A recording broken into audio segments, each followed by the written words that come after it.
आज मैं आपको ब्रजभूमि के 4 धामों में से एक प्रमुख धाम श्री केदारनाथ धाम में लेकर आया हूँ। श्री केदारनाथ धाम जिसका प्रागट्य स्वयं भगवान श्री कृष्ण ने किया है और एक ऐसा अलौकिक अद्भुत स्थल जहाँ भगवान शंकर का शिवालय स्वतः उत्कीर्णित है, स्वतः प्रकट है, जिसे किसी ने बनाया नहीं है। ऐसा अद्भुत अलौकिक स्थल केदारनाथ धाम। आज हम ब्रज के जो 4 धाम हैं, बद्रीनाथ, केदारनाथ, गंगोत्री और जमुनोत्री, उसमें से आज हम केदारनाथ धाम पर आए हैं। ये कामा से लगभग 10 किलोमीटर दूर है। कामा से लगभग 10 किलोमीटर दूर जब कामा से बिलोंद गांव की ओर चलते हैं तो ये केदारनाथ धाम जो है पड़ता है। अभी हम केदारनाथ धाम पर जब जाएंगे तो वो ऊपर पहाड़ के ऊपर स्थित है। लगभग 200 सीढ़ियाँ चढ़ने के बाद पहाड़ के ऊपर स्थित है। यहाँ एक नीचे राम लक्ष्मण जानकी जय बोलो हनुमान की, राम लक्ष्मण और सीता जी और हनुमान जी का एक बहुत ही सुंदर देवालय यहाँ पर स्थित है। पहले हम उसके दर्शन करते हैं और उसके बाद जो केदारनाथ धाम है उसके आपको मैं दर्शन कराऊंगा। ये आप देखेंगे तो देखिए, जिस केदारनाथ धाम पर चलने की हम बात कर रहे हैं उस केदारनाथ धाम के लिए ये सीढ़ियाँ जा रही हैं। ये आपको सीढ़ियाँ दिखाई दे गई होंगी। इन सीढ़ियों से चढ़कर हम केदारनाथ धाम, जो कि यहाँ से लगभग 200-250 सीढ़ियाँ ऊपर चढ़ने के बाद है, ये चारों ओर को बहुत ही प्राकृतिक स्वरम्यता लिए हुए पर्वत श्रृंखलाएँ हैं जिनके ऊपर भगवान केदारनाथ स्वयं विराजित हैं। और केदारनाथ की जो छवि है, जो स्वरूप है, वो किसी के द्वारा पधराया हुआ या बनाया हुआ नहीं है, बल्कि स्वतः उत्कीर्णित है। माने एक पर्वत श्रृंखला पर स्वतः ही भगवान केदारनाथ का प्रागट्य हुआ है और उनका जो देवालय है, जो मंदिर है, वो भी एक शिला से बना हुआ है। ये दूसरी सीढ़ियाँ जाती हैं केदारनाथ पहाड़ की ओर। हम इन सीढ़ियों से ऊपर चढ़कर केदारनाथ के दर्शन करेंगे। आज हम ब्रज के जो 4 धाम हैं, बद्रीनाथ, केदारनाथ, गंगोत्री और जमुनोत्री, उसमें से आज हम केदारनाथ धाम की ओर बढ़ते हैं। ये केदारनाथ धाम की सीढ़ियों का निर्माण राधा रानी ब्रज यात्रा मान मंदिर बरसाना के द्वारा संवत 2057 में, सन 2000 में किया गया था।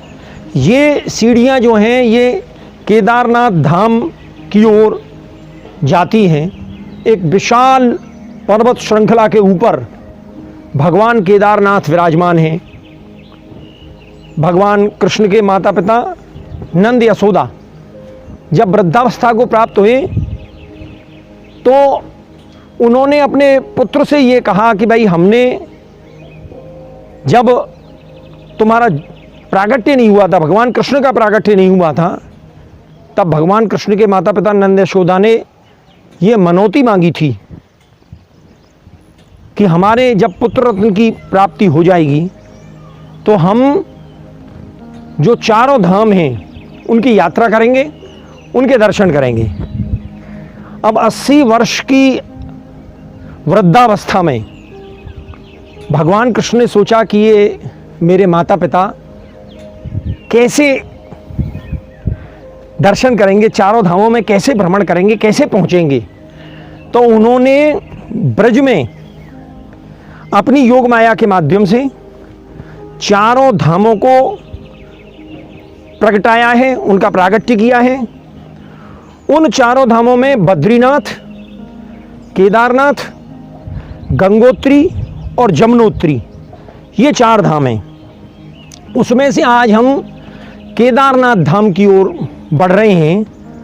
जो केदारनाथ धाम, वहाँ भगवान केदारनाथ का बहुत ही सुंदर स्वरूप विराजमान है और वो स्वरूप किसी के द्वारा पधराया हुआ नहीं है, माने किसी मूर्तिकार ने उस शिवलिंग का निर्माण नहीं किया है, बल्कि भगवान केदारनाथ का वो शिवलिंग उस पर्वत श्रृंखला में से स्वतः उत्कीर्णित है और भगवान शिव के उस शिवलिंग के ऊपर जो देवालय है वो भी स्वयं पर्वत श्रृंखला से ही बना हुआ है। माने उसके ऊपर जो छत है वो छत भी शेषनाग के फन की तरह भगवान शिव शंकर के ऊपर विराजमान हो गई है। ऐसे सुंदर, अद्भुत, विलक्षण दर्शनों के लिए आज हम धीरे धीरे सीढ़ियों पर चढ़ रहे हैं। लगभग 200 सीढ़ियां चढ़ने के बाद ये केदारनाथ धाम का स्थल जो है, अद्भुत स्थल, रोमांचित कर देने वाला स्थल, हमें श्रद्धा की भावनाओं से भर देने वाला स्थल, भगवान कृष्ण की द्वापर की लीलाओं की स्मृति कराने वाला स्थल आप पहुंचता है। और आप देखेंगे तो केदारनाथ धाम का बड़ा ही विलक्षण और अद्भुत स्वरूप यहाँ से दिखाई देता है। पर्वत श्रृंखलाएं चारों ओर बहुत ही सुंदर स्वरूप में दर्शनीय हैं और जब ऊपर हम केदारनाथ धाम पर पहुंचते हैं तो वहाँ बहुत ही सुंदर भगवान भोलेनाथ का स्थान हमें दिखाई देता है, हमें दर्शन होते हैं। यहाँ जो भगवान भोलेनाथ का जो शिवालय है वो स्वतः उत्कीर्णित है, माने वो शिवालय किसी के द्वारा बनाया हुआ नहीं है, किसी मूर्तिकार के द्वारा वो शिवलिंग बनाया हुआ नहीं है, बल्कि भगवान कृष्ण ने अपने माता पिता नंद यशोदा को, वृद्धावस्था के कारण वो उत्तराखंड के सुदूर क्षेत्रों में नहीं जा सकते थे, इसलिए उन्होंने यहाँ भगवान भोलेनाथ के इस स्थल का प्रागट्य किया है। आप क्या नीचे से दंडोती परिक्रमा लगाती हुई आई हैं? क्या नाम है आपका? शिवदेई। ये शिवदेई जी हैं जो 200 सीढ़ियों पर ऊपर चढ़कर और दंडोती लगाती हुई यहाँ भोलेनाथ पर आई हैं। आपका नाम क्या है? गीता बाबा। गीता। ये गीता जी जो हैं ये नीचे से इन सीढ़ियों पर दंडोती परिक्रमा लगाती हुई आई हैं। कितनी भारी आस्था है इनकी। मैं इनकी इस आस्था को प्रणाम करता हूँ, इनकी श्रद्धा को प्रणाम करता हूँ, जो नीचे से दंडोती परिक्रमा लगाती हुई यहाँ इस केदारनाथ धाम पर आकर पहुँची हैं। सामान्य व्यक्तियों के तो पैदल चढ़ने में पसीने छूट जाते हैं, मेरे भी देखिए पसीने छूट रहे हैं, लेकिन इन्होंने पूरी लेट कर इन पूरी सीढ़ियों पर चढ़े हैं। और यहाँ आप देखेंगे तो ये भगवान केदारनाथ का बहुत ही सुंदर धाम है, जहाँ ये आप देखेंगे तो ऊपर फन बना हुआ है शेषनाग का।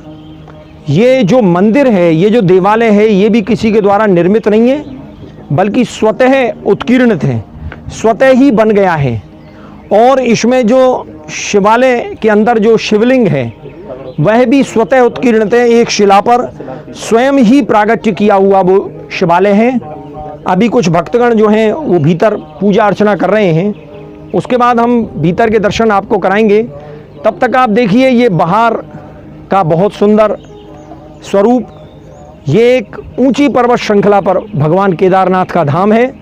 दूर दूर तक ब्रजभूमि, ब्रज 84 कोस के छोटे छोटे गांव और इन गांवों में रहने वाले वो ब्रजवासी जो सीढ़ियों पर चढ़कर नहीं बल्कि दंडोती परिक्रमा करके केदारनाथ धाम पर पहुंचते हैं, ऐसे ब्रजवासियों के ये छोटे छोटे गांव और राजस्थान सरकार ने बहुत ही सुंदर ब्रज 84 कोस के परिक्रमा का मार्ग का निर्माण भी किया है।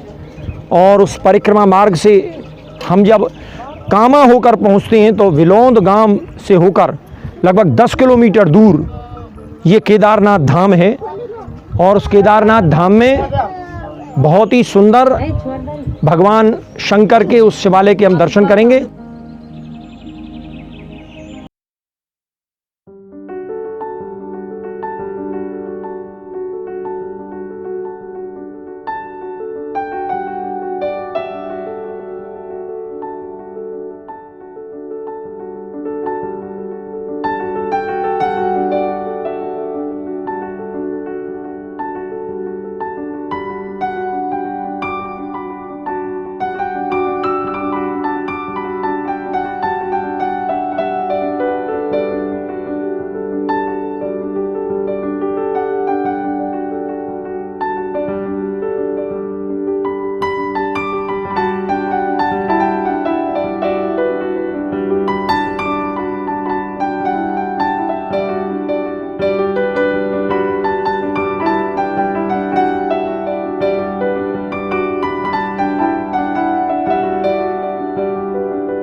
यहाँ से हम भगवान भोलेनाथ के दर्शन करके जब बाहर निकलते हैं तो ये बहुत ही प्राकृतिक और अद्भुत दृश्य हमें दिखाई देता है। ये कुछ बच्चे यहाँ बैठे हुए हैं और आगे आप देखेंगे तो ये नंदेश्वर भगवान, जो भगवान शंकर का जो वाहन है नंदेश्वर, नंदी महाराज, उन नंदी महाराज का स्वरूप जो है वो यहाँ पर आपको दिखाई देता है। ये नंदी के रूप में है। और ये आप देखेंगे जिस भगवान भोलेनाथ के शिवालय के हम दर्शन करके आए हैं वो शिवालय किसी मूर्तिकार के या किसी मिस्त्री कारीगर के द्वारा बनाया हुआ नहीं है, बल्कि एक स्वयं शिलाखंड जो है वो भगवान के ऊपर छाया करते हुए शेषनाग के फन की तरह उपस्थित हो गई है। और उसी में भगवान शंकर का, भगवान भोलेनाथ का स्वतः उत्कीर्णित जो शिवलिंग है वो दर्शनीय है। भगवान कृष्ण के माता पिता नंद यशोदा जब वृद्धावस्था को प्राप्त हुए तो उनको चारों धामों के दर्शन करने थे, आदि बद्री, केदारनाथ, गंगोत्री और जमुनोत्री। 80 वर्ष की उम्र में भगवान कृष्ण ने सोचा कि मैं इनको कहाँ दर्शन कराऊंगा, इतने दुर्गम पहाड़ों पर, उत्तराखंड के पहाड़ों पर वो कैसे चढ़ पाएंगे। तो उन्होंने अपनी योग माया के द्वारा भगवान केदारनाथ का प्रागट्य किया है। और भगवान केदारनाथ इस विशाल पर्वत शिखर पर स्वतः उत्कीर्णित, स्वतः प्रागट्य स्वरूप में विराजमान है। और उनका देवालय जो है वो भी एक शिलाखंड के द्वारा एक शेषनाग के फन की तरह बन गया है। और ये आप देखेंगे तो बहुत ही सुंदर दृश्य आपको उपस्थित हो रहा है। ये पूरा शिवालय, ये पूरा जो पर्वत शिखर है वो भगवान भोलेनाथ की श्रद्धा, आस्था और पौराणिक आख्यानों से जुड़ा हुआ है। आदि वृंदावन कामवन जो ब्रज 84 कोस के एक प्रमुख पंचम वन के रूप में जाना जाता है, जिसका आदि वाराह पुराण, गर्ग संहिता, ब्रह्म वैवर्त पुराण और महाभारत जैसे कितने ही प्राचीन धार्मिक ग्रंथों में विशद वर्णन मिलता है। उसी प्राचीन, अलौकिक और पौराणिक आदि वृंदावन धाम, कामवन धाम से लगभग 10 किलोमीटर दूर ये केदारनाथ धाम के दर्शन आपको देखने के लिए मिलते हैं।